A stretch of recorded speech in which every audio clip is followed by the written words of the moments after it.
ഇപ്പൊ കാണിക്കാൻ പറ്റുമോ? എന്നാ ഇപ്പൊ തന്നെ കാണിക്കുക. بعد ذلك صلى خادم الحرمين الشريفين ركعتي تحية المسجد.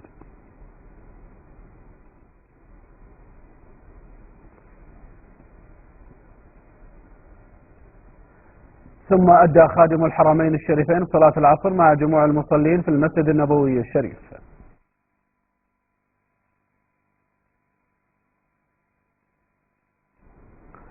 عقب ذلك تشرف بالسلام على رسول الله صلى الله عليه وسلم وصاحبيه رضي الله عنهما. وقد رافق خادم الحرمين الشريفين في زيارته للمسجد النبوي الشريف صاحب السمو الملكي الأمير نايف بن عبد العزيز النائب الثاني لرئيس مجلس الوزراء وزير الداخلية، وصاحب السمو الملكي الأمير ممدوح بن عبد العزيز، وصاحب السمو الملكي الأمير عبد الإله بن عبد العزيز مستشار خادم الحرمين الشريفين. സൗദിയിൽ നിന്നുള്ള അനൗൺസാണ്. മൗലവിയോട് ചോദിക്കട്ടെ, മൗലവി കഴിഞ്ഞ പ്രാവശ്യം വന്നപ്പോൾ വെല്ലുവിളി നടത്തിയിരുന്നു എന്നെ, മദീനയിൽ പ്രസംഗിക്കാൻ പേരോടിന് ധൈര്യമുണ്ടോ, പെർമിറ്റ് കൊണ്ടുവരാതെ. ഞാൻ പറഞ്ഞു കൊണ്ടുപോവാ പെർമിറ്റ്, റെഡി. ഇപ്പൊ വന്നിട്ട് മോപ്പർ റെഡിയായോ? റെഡിയായോ മൗലവി? കരയുദ്ധം നടക്കുന്നുണ്ടേ മൗലവി, വീണ സ്ഥലത്ത് നിന്ന് എഴുന്നേൽക്കാൻ 10 മാസം തികയുന്നുണ്ടേ മൗലവി. ഇത് കരയുദ്ധമാണ്. ഇനി ഞാൻ പറയട്ടെ, ഓ മുസ്ലിമീങ്ങളെ, ആരാണ് ഈ പാവപ്പെട്ട മുജാഹിദിന് മക്ബറ പൊളിക്കാൻ പ്രചോദനം നൽകിയത്, ഭീകരപ്രവർത്തനത്തിന് പ്രചോദനം നൽകിയത്? മുജാഹിദിന്റെ മൗലവിമാരല്ലേ അൽമനാറ്. നേർച്ചകൾ എന്ന അധ്യായം ഖബറുകൾക്ക് നേർച്ച നേരുന്നതിൽ ഫലമുണ്ടെന്നും പ്രതിഫലമുണ്ടെന്നും വിശ്വസിക്കുന്നവൻ വിഡ്ഢിയും വഴിവേശവനുമാകുന്നു. അള്ളാഹുവിന്റെ അടുക്കലേക്ക് അവശ്യ പൂരണത്തിന് തന്മൂലം വഴി തുറക്കുമെന്നും വിഷമങ്ങളെ അത് നീക്കുമെന്നും സുഖസൗകര്യങ്ങൾക്ക് വഴി തുറക്കുമെന്നും ആയുസ്സിനെ സംരക്ഷിക്കുമെന്നുമൊക്കെ വിശ്വസിക്കുന്നവൻ അവിശ്വാസിയും മുശിരിക്കുമായിരിക്കും. അവനെ കൊല്ലല് നിർബന്ധമാണ്. മുജാഹിദേ, പച്ച മലയാളത്തിൽ നിങ്ങൾ ഇറക്കിയ നിങ്ങളെ മുഖപത്രമല്ലേ അൽമനാറ്. മക്ബറയിലേക്ക് നേർച്ച നേരുന്ന ഒരു മുശിരിക്കീങ്ങളാണെന്നും അവരെ കൊല്ലല് നിർബന്ധമാണെന്നും നിങ്ങൾ എഴുതി വെച്ചില്ലേ? നിങ്ങളാണോ സലഫിയെ ഇവിടെ വന്നിട്ട് ഞങ്ങൾക്ക് അങ്ങനത്തെ പരിപാടി ഇല്ലെന്ന് പറയുന്നത്? പറയണം സലഫിയെ, പറയണം മൗലവിമാരെ. നിങ്ങൾ അൽമനാറിൽ അങ്ങനെ ഇല്ലേ? കൊല്ലാൻ തന്നെ പറഞ്ഞിട്ടില്ലേ? ജാറം പൊളിക്കാൻ മാത്രമല്ലല്ലോ പറഞ്ഞത്. ഇനി നിങ്ങൾ പൊളിച്ച ജാറമൊക്കെ ഞാൻ മുമ്പ് കാണിച്ചതല്ലേ? അതിന്റെ റിപ്പോർട്ട് ഈ മൗലവിയുടെ പുസ്തകത്തിൽ നിന്ന് വായിച്ചതല്ലേ? നിങ്ങൾ അതാ ഹുസൈൻ റളിയല്ലാഹുവിന്റെ കർബയിലെ ജാറം പൊളിച്ചിട്ടില്ലേ? അലി ഇബ്നു അബീ താലിബിന്റെ ജാറം പൊളിച്ചിട്ടില്ലേ? ഖദീജ ബീവിന്റെ ജാറം പൊളിച്ചിട്ടില്ലേ? ഹംസ റളിയല്ലാഹുവിന്റെ ജാറം പൊളിച്ചിട്ടില്ലേ? എന്നിട്ട് നിങ്ങൾ മദീനത്തെ ജാറം പൊളിച്ചിട്ട് അതാ റൗദയിലുള്ള അതാ രത്നങ്ങളും പടങ്ങളുമൊക്കെ നിങ്ങൾ കവർച്ച ചെയ്തിട്ടില്ലേ? നിങ്ങൾ കഅബത്തൊന്നും കവർച്ച ചെയ്തിട്ടില്ലേ? അത് കോൺഗ്രസിന്റെ നേതാവായ ഈ മൊയ്ദ് മൗലവി സാഹിബ് അദ്ദേഹത്തിന്റെ പുസ്തകത്തിൽ എഴുതി വെച്ചത് ഞാനിവിടെ വായിച്ചതല്ലേ മുമ്പ്? ഓ മുസ്ലിമീങ്ങളെ, അത് ഞാൻ വായിച്ചപ്പോ ഓ സലഫി നിങ്ങൾ പറഞ്ഞത് അങ്ങനത്തെ ചില പണിയൊക്കെ ഞങ്ങൾ അവിടെ ചെയ്തിട്ടുണ്ടെന്നല്ലേ പറഞ്ഞത്? അത് നിങ്ങളെ പ്രസംഗത്തിലില്ലേ? ഇൻഷാല്ലാ CD ഇറങ്ങുമ്പോ ഞാനതൊക്കെ കയറ്റുന്നുണ്ട്. ലോകത്ത് ഏറ്റവും പുണ്യമുള്ള സ്ഥലം ഏതാണ് മോനെ? മക്കയും മദീനയും. മക്കയിൽ കഅബ ശരീഫിന്റെ സമീപം, മദീനയിൽ റൗള ശരീഫിന്റെ സമീപം. ഒരു മുസ്ലിമിനും തർക്കല്ല. ഏത് സാധാരണക്കാരനും പറയും. അതറിയാത്ത സാധാരണക്കാരനുണ്ടോ ഈ മുജാഹിദ് മൗലവിമാരല്ലാതെ?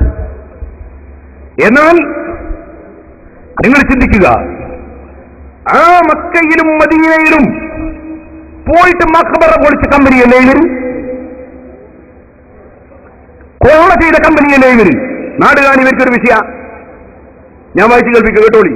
ഇതെന്താ സാധനം? ഇന്ത്യൻ മുസ്ലിങ്ങളും സ്വാതന്ത്ര്യ പ്രസ്ഥാനവും ഈ മൊയ്ദ് മൗലവി എഴുതിയതാണ്. അയാൾ മുജാഹിദാണ്, സുന്നിയല്ല. ഈ പുസ്തകത്തിന് അവതാരിക എഴുതിയ CH മുഹമ്മദ് വായ സാഹിബാണ്. ഈ പുസ്തകത്തിൽ അയാൾ എഴുതുന്നത് കണ്ടോ? ഈ മൊയ്ദ് മൗലവി ഷെയ്ഖിന്റെ വഫാത്ത് എന്ന് പറഞ്ഞാൽ ഇബ്നു അബ്ദുൽ വഹാബിന്റെ വഫാത്ത്, നിര്യാണം. ഏതാണ്ട് 90 വയസ്സ് പ്രായമെത്തിയ ഷെയ്ഖ് മുഹമ്മദ് ബിൻ അബ്ദുൽ വഹാബ് ഹിജ്റ 1206 ക്രിസ്താബ്ദം 1792 ഇഹലോകവാസം വെടിഞ്ഞു. ഇയാൾ ചെയ്ത പണി എന്താ? ഇയാൾ ജനിച്ചത് നജിദിലാണ്. നജിദിനെ സംബന്ധിച്ച് നബി സല്ലല്ലാഹു അലൈഹി വസല്ലം തങ്ങൾ അല്ലാഹുമ്മ ബാരിക് ലനാ ഫീ യമനിന, അല്ലാഹുമ്മ ബാരിക് ലനാ ഫീ സാമിന എന്നൊക്കെ ദ്വാരുന്നപ്പോ, ഷാമിനും യമനൊക്കെ ദ്വാരുന്നപ്പോ സഹാബത്തിൽ ചിലർ പറഞ്ഞു, ഈ നജിദിനായ റസൂലുള്ളാഹ്, നജിദിന് വേണ്ടി ബർക്കത്തിന് ദ്വാരം തരുന്ന നബിയെ 3 പ്രാവശ്യം പറഞ്ഞിട്ട് ദ്വാരം നിർത്തില്ല. ഇന്നെന്താ അവിടെ നിന്നാണ് കുലുക്കം, അവിടെയാണ് ശൈത്താന്റെ കൊമ്പ് പ്രത്യക്ഷപ്പെടുക എന്ന് പറയും. അപ്പറഞ്ഞ നജിദിൽ, ആ നജിദിൽ ജനിച്ച ആളാണ് ഇബ്നു അബ്ദുൽ വഹാബ് പറഞ്ഞത്. അയാൾ അനുയായികളാണ് സർവ്വമുജാഹിദീങ്ങൾ. അല്ലാഹുവിന്റെ റസൂൽ ബർക്കത്തിന് ദുആർക്കൂല, ശൈത്താന്റെ കൊമ്പ് പ്രത്യക്ഷപ്പെടുന്ന സ്ഥലത്ത് ആ ഇബ്നു അബ്ദുൽ വഹാബിന്റെ ആൾക്കാർ എന്ത് ചെയ്തു? നജിദികൾ എന്ത് ചെയ്തു? പറയട്ടെ, മൊയ്ത് മൗലവി പറയട്ടെ. ഹിജാസിലെ ആറിത്തണുത്ത പഴയകാലം വീണ്ടും ചൂടുപിടിച്ചു. അതിനൊരു പ്രത്യേക കാരണമുണ്ടായി. നജിദികളുടെ തീഷ്ണതയുള്ള വാദഗതിയോട് ഹറമിലെ ഉലമാക്കൾക്ക് യോജിക്കാൻ കഴിഞ്ഞില്ല. ഹറമിലെ ഉലമാക്കള് നജിദികളുടെ അഭിപ്രായത്തോട് യോജിച്ചില്ല.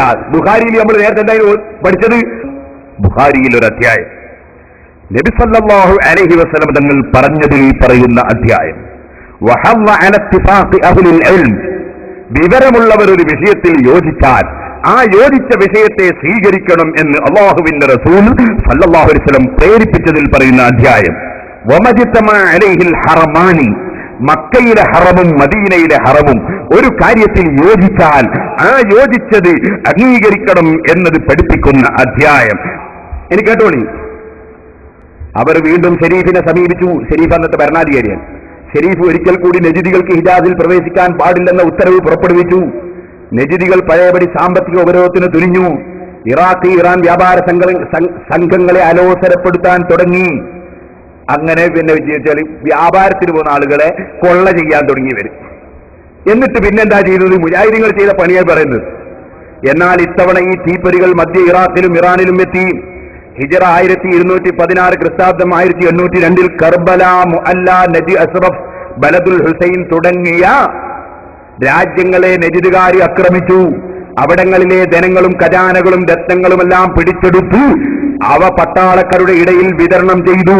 ഖബറുകളുടെ മേൽ പടുത്തുയർത്തിയിരുന്ന എടുപ്പുകൾ പൊളിച്ചു നീക്കി. ഖബറുകളുടെ മേൽ എടുത്ത എടുപ്പുകൾ പൊളിച്ചു നീക്കി.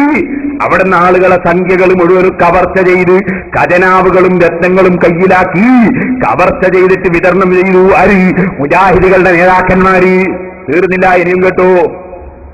ഹിജറ 1318 മുഹറം 8 1803 ഏപ്രിൽ 3 ഇബ്നു അബ്ദുൽ അസീസ് വിജയപേരി മുഴക്കിക്കൊണ്ട് പരിശുദ്ധ മക്കയിൽ പ്രവേശിച്ചു. പരിപാവനമായ കഅബയിൽ ഉണ്ടായിരുന്ന വിലപിടിച്ച സാധനങ്ങളും രത്നങ്ങളും നാണ്യങ്ങളും അടക്കം ചെയ്ത ഭണ്ഡാരം അധീനപ്പെടുത്തി. അവ പട്ടാളക്കാർക്ക് വീതിച്ചു കൊടുത്തു. ഖബറുകളുടെ മേൽ തുർക്കികളും മറ്റും നിർമ്മിച്ചിരുന്ന ഗോപുരങ്ങളും കുബ്ബകളും പൊളിച്ചു നീക്കി.